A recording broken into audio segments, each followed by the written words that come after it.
اللہ نے تمہیں پیسے دیے ہیں، نئی گاڑی تم نے خریدی ہے، چھوٹے بچے کا جوتا کیوں باندھ دیا آگے تم نے؟ جوتا باندھنے سے اگر یہ ایکسیڈنٹ سے، حادثے سے گاڑی بچ سکتی ہوتی ہے تو پھر پاکستان کے جتنے پی آئی اے کے جہاز ہیں سب پر باندھ دینا چاہیے، سب پہ جوتے لٹکے ہوئے ہیں۔ عجیب تم نے فلسفہ تراشا، کسی نے جو ہے وہ کالی رنگ کی پٹی باندھ دی نیچے، اس سے اس کو نظر نہیں لگے گی۔ گھوڑے کے پاؤں کے نیچے جو کھری لگی ہوئی ہوتی ہے، کچھ لوگوں نے اپنے گھروں میں وہ باندھی ہوئی ہوتی ہے کہ اس سے ہمارے گھر کے اندر کوئی مصیبت نہیں آئے گی، کوئی تکلیف نہیں آئے گی۔ کسی نے ہنڈیا اپنے گھر کے اوپر الٹی رکھی ہوئی ہوتی ہے، یہ ہنڈیا بچا لے گی، اور میاں ہنڈیا کیا بچائے گی تجھے؟ اللہ کے قہر سے کچھ نہیں بچا سکتا۔ جب تمہارے اوپر کوئی مصیبت نازل ہونی ہے تو کچھ نہیں بچا سکتا۔ اگر بچنا چاہتے ہو تو پھر اللہ سے استغفار کرو، اللہ تعالیٰ کی تسبیح کرو، اللہ کی تحلیل کرو، میرے حضور پہ درود پڑھو، پھر دیکھنا کہ مصیبتیں ٹلتی ہیں یا نہیں ٹلتی۔ تو یہ خام خواہ کے رکیے، اور یہ عامل لوگ جو ہیں ان کا تو کام یہی ہے، ان کا کام چلتا ہے لوگ ذوف الاعتقادی میں مبتلا رہے، اور یہ کہہ دیتے ہیں کہ آپ کے خاندان میں ایک منحوس عورت ہے، یہ اس کا کیا ہوا ہے، تو کوئی نہ کوئی منحوس تو پہلے ہی انہوں نے طے کر رکھی ہوتی ہے، فوراً ذہن وہاں جا کلک ہو جاتا ہے۔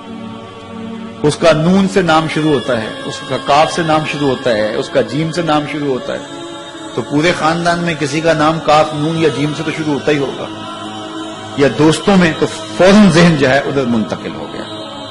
اب یہ بابا جی نے بتا دیا ہے، ہاں اس نے یہ بات کی تھی، کچھ باتیں یاد آنے لگی، اس کاف سے شروع ہونے والے نام کے ساتھ نفرت پیدا ہو گئی۔ اس بابے نے نفرت کا کاروبار کیا، اس نے تو 100 روپے 200 روپے لے لیے، لیکن دو انسانوں کے اندر نفرت ڈال دی۔ اس کا گریبان کل قیامت کے دن پکڑا جائے گا۔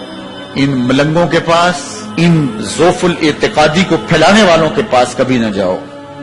تمہیں مصیبت پڑی ہے، تمہیں لگ رہا ہے کہ شاید میرے اوپر جادو ہے، تو پڑھو نا سورہ بقرہ، جادو جڑ سے اکھڑ جائے گا۔ 40 دن اپنے گھر میں سورہ بقرہ پڑھو، برکت ہوگی۔ کہتے ہیں مولوی صاحب 40 دن تو نہیں پڑھی جا سکتی، 2.5 پارے، ہمیں کوئی تعویذ ہی کرتے ہیں، ہم شارٹ کٹ چاہتے ہیں نا، روزانہ صبح 2.5 پارے سورہ بقرہ پڑھے، یہ تو ہم سے نہیں پڑھی جائے گی، تو آپ کوئی تعویذ ہی لکھ لیں۔ کاروبار میں برکت نہیں، میں کہتا ہوں پڑھو نا سورہ واقعہ، 3 رکوع ہیں، برکت ہوگی۔ ہم کہتے ہیں ہمیں تعویذ ملنا چاہیے، بس وہ ہم گلے میں رکھ دیں، بٹوے میں رکھ لیں، پرس میں رکھ لیں، اور ہمارا کام ہو جائے، ہمیں کچھ بھی نہ پڑھنا پڑے، ہمیں وضو تک نہ کرنا پڑے، نماز نہ پڑھنی پڑے، اور برکت ہو جائے۔ ایسے برکت تو نہیں آتی۔ اس لیے چھوڑو ان کی جان، آؤ قرآن مجید پہ آؤ سجدوں پہ آؤ دعاؤں پہ آؤ۔ سحری کے وقت اس کی رحمتیں آواز دے رہی ہوتی ہیں، حل من مسترزقن، ہے کوئی رزق مانگنے والا، اور تم اس وقت سوئے ہوئے سارے دن ٹھوکریں کھاتے ہو۔ آؤ نہ اس وقت جھولی پھیلا کے، ہاتھ پھیلا کے کہو مالک تو جھولیاں بھر دے، تو پھر دیکھنا میرا بیٹا سالم مشرکین کی قید میں ہے اور میں فاقوں کی حالت میں ہوں، تو فرمایا آل محمد کے پاس ایک سیر جو ہیں، بس اس کے علاوہ ہمارے پاس بھی کھانے کے لیے دنیاوی اسباب نہیں ہیں۔ کہا صبر کرو اور اللہ سے ڈرو، اور لا حول ولا قوت الا باللہ کثرت کے ساتھ پڑھو۔ یہ ایسا وظیفہ ہے، ایک حدیث پاک میں آتا ہے کہ یہ 99 بیماریوں کا علاج ہے، اس میں سب سے کم درجے کی بیماری ہم اور غم ہے، یہ دکھوں کا مداوع ہے، مشکلات کا علاج ہے، اور یہ وظیفہ میرے حضور نے بتایا۔ حضرت ابو ذر غفاری رضی اللہ تعالیٰ عنہ کو حضور نے 5 چیزیں بتائی تھی، ان میں سے 5ویں چیز یہ تھی کہ ابو ذر کثرت کے ساتھ لا حول ولا قوت الا باللہ پڑھا کرو۔ فرمایا عرش الہی کے نیچے ایک خاص خزانہ ہے، یہ وظیفہ وہاں سے آیا ہے، یہ زندگی میں معمول بنا لو۔ جب پھنس جاؤ، مشکلات میں آ جاؤ، تو لا حول ولا قوت الا باللہ پڑھو، اللہ راستے کھولے گا۔ تو حضور نے 3 چیزیں فرمائی، اللہ سے ڈرو، صبر کرو، اور کثرت کے ساتھ لا حول ولا قوت الا باللہ پڑھو۔ وہ فرماتے ہیں کہ میں یہ عمل شروع کیا، ابھی گھر میں بیٹھا ہی تھا کہ دروازے پہ دستک ہوئی، تو میں اٹھا کہ دروازہ کھولوں دیکھوں کہ کون ہے، تو دروازہ کھولا، دیکھا میرا بیٹا کھڑا ہے اور اس کے پیچھے 100 اونٹ کھڑے ہیں۔ تو میں نے کہا کہ تم اور یہ اونٹ؟ کہا مجھے موقع لگ گیا، میں ان کی قید سے بھاگ آیا، وَيَرْزُقْهُ مِنْ حَيْثُ لَا يَحْتَسِبُ، وہ تمہیں وہاں سے رزق دے گا جہاں سے تمہیں گمان بھی نہیں۔ اس کے ہو کے تو دیکھو، اللہ اکبر، اللہ کے ہو جاؤ تو پھر وہ تمہاری ضرورتوں کا کفیل ہو جائے۔ فرمایا حضرت عبداللہ ابن مسعود رضی اللہ تعالیٰ عنہ نے کہ کسی شخص کو فقر و فاقہ آ جائے تو وہ لوگوں کو بتائے کہ میں آج کل بڑے مشکل حالات میں ہوں، ہر وقت لوگوں کو بتاتا رہے تو اس کی مشکل بڑھے گی، اس کی مشکلیں آسان نہیں ہوں گی اس طرح۔ اور اگر وہ اپنی اس مشکل کو کسی سے شیئر نہ کرے بلکہ مصلی بچھا کے اپنے رب سے کہے کہ مالک فقر و فاقہ آ گیا ہے اور اس کا علاج تیرے پاس ہے، اس مرض کا مداوع تیرے پاس ہے۔ حضرت عبداللہ ابن مسعود فرماتے ہیں کہ رسول کریم نے فرمایا جلد یا بدیر اللہ اس کو مالا مال فرما دے گا۔ یہ بھی کبھی کر کے دیکھو، مشکل آ جائے، فاقہ آ جائے۔ اور قرآن مجید کا دل سورہ یاسین ہے، جس نے ایک مرتبہ سورہ یاسین کی تلاوت کی اللہ 10 مرتبہ قرآن پڑھنے کا ثواب عطا کرے۔ اور کتنا بڑا اجر ہے، آپ ایک سال میں بھی شاید 10 قرآن مجید نہ ختم کر سکے اور سورہ یاسین پڑھیں تو 10 مرتبہ قرآن مجید پڑھنے کا ثواب نصیب ہوگا۔ تو اپنی صبح کا آغاز سورہ یاسین سے کیا کریں، نماز فجر کے بعد اشراق تک سورہ یاسین پڑھ لیا کریں۔ سورہ یاسین اگر آپ پڑھ کے اپنے دن کا آغاز کرتے ہیں، آپ کا سارا دن خیر سے گزرے گا۔ اس دن اگر کاروبار کریں گے تو برکت ہوگی، اس دن بہت ساری بیماریوں سے، آفات و بلیات ارضیہ و سماویہ سے بچے رہیں گے، لوگوں کے شر سے، حادثات سے محفوظ رہیں گے۔ میرے حضور نے ارشاد فرمایا قرآن مجید میں ایک سورت ہے جس کی 30 آیات ہیں، اگر کوئی شخص اس کی تلاوت کرتا ہے تو وہ سورت پڑھنے والے کی شفاعت کرتی ہے، اور اتنی بار شفاعت کرتی ہے کہ اس کو بخشوا کے چھوڑتی ہے۔ وہ سورت کون سی ہے؟ وَهِيَ تَبَارَكَ الَّذِي بِيَدِهِ الْمُلْكُ، یہ سورۃ الملک ہے، 30 آیتیں ہیں۔ جو شخص اس کی تلاوت کرے یہ اتنی بار سفارش اللہ کی بارگاہ میں کرتی ہے کہ اپنے پڑھنے والے کو بخشوا کے چھوڑتی ہے۔ تو اپنے دن کا آغاز سورہ یاسین سے کریں اور اپنی شب کا آغاز سورہ ملک سے کریں۔ سونے سے پہلے سورہ ملک کی تلاوت ضرور کر لیں، انشاءاللہ اس سے رات برکت سے گزرے گی۔ جس نے ایک دن میں 100 مرتبہ سبحان اللہ و بحمدہ پڑھا، کتنی مرتبہ؟ 100 مرتبہ کیا پڑھا؟ سبحان اللہ و بحمدہ، فرمایا کہ اس کے گناہ سمندر کی جھاگ کے برابر بھی ہوں تو اللہ معاف فرما دے گا۔